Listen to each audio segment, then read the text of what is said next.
Rene Guenon is arguably one of the most important authors of our age, and one who deserves the attention of anyone claiming to be a reactionary or anti-modernist. Those who have studied Guenon, however, inevitably run into several problems. Firstly, the language at first reading appears incomprehensible. Guenon was an elitist and was not concerned with making his works available to the masses. This, combined with his peculiar writing style and work habits, makes Guénon's work difficult to access.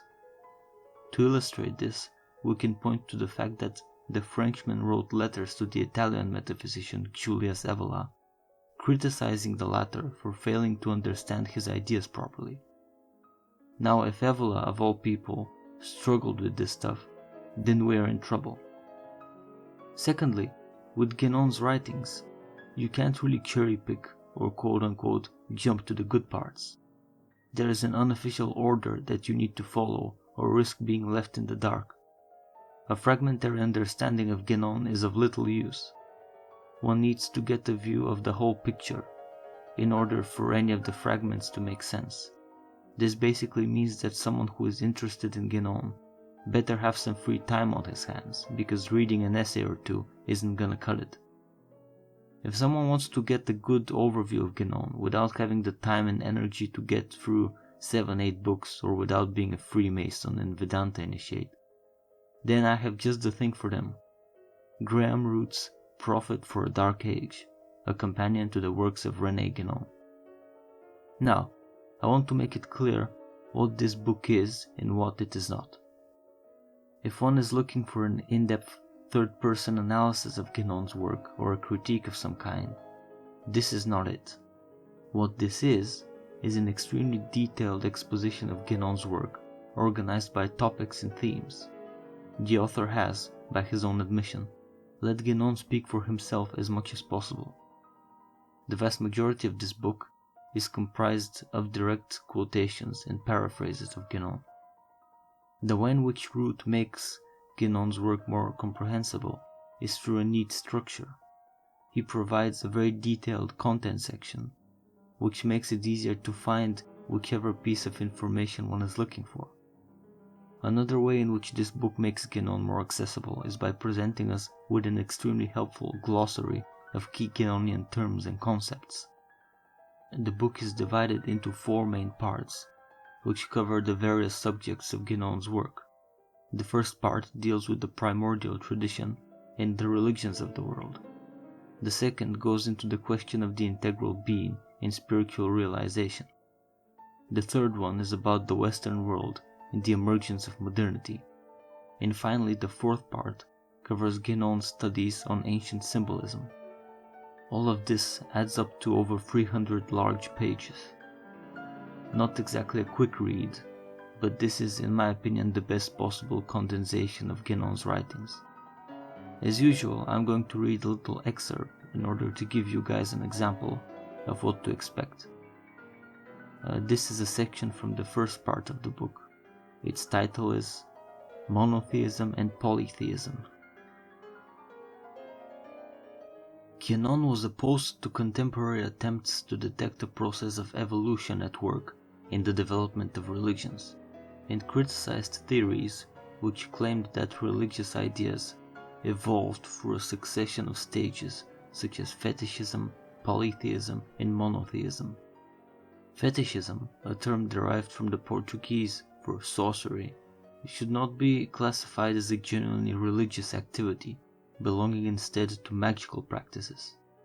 Of polytheism, in its various forms, he wrote, quote, "Polytheism, like the myths closely associated with it, is simply a gross deformation which has its origin in a profound misconception.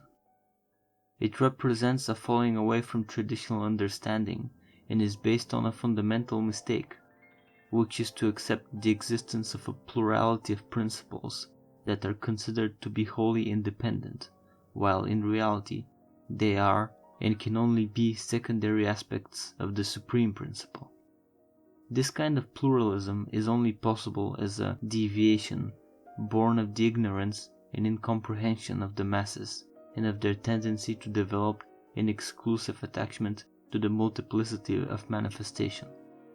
This is the source of all forms of idolatry, which results from confusing the symbol itself with what it is meant to represent, and from personifying the attributes of the divine as though they were independent entities. This process is the only possible source of real polytheism. This tendency becomes more accentuated as the cycle of manifestation develops, because its development is a descent into multiplicity, and because it is inevitably accompanied by a spiritual darkening.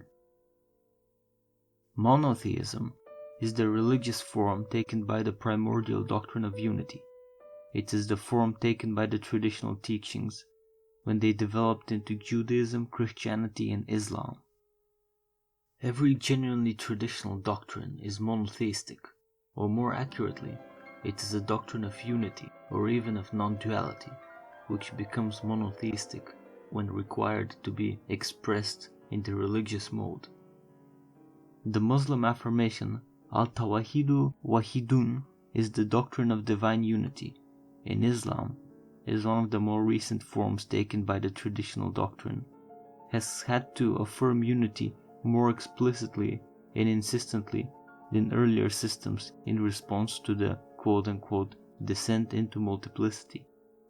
Monotheism is a particularly quote-unquote solar phenomenon. One can sense it nowhere more clearly than in the desert, where the diversity of things is reduced to a minimum, and where mirages bring into being the illusory nature of the manifested world. There, the sun's rays produce and destroy, or more accurately, transform things, and then absorb them after having made them manifest. There can be no better image of unity unaffected by the process, as it unfolds into multiplicity without ceasing to be itself, then appears to draw this multiplicity back into itself, which in reality has never left it, for there can be nothing outside the principle. Nothing can be added to it, and nothing can be taken away, because it is the indivisible totality of the one existence. In the intense light of the East, it is enough to see in order to understand these things and directly grasp their profound truth.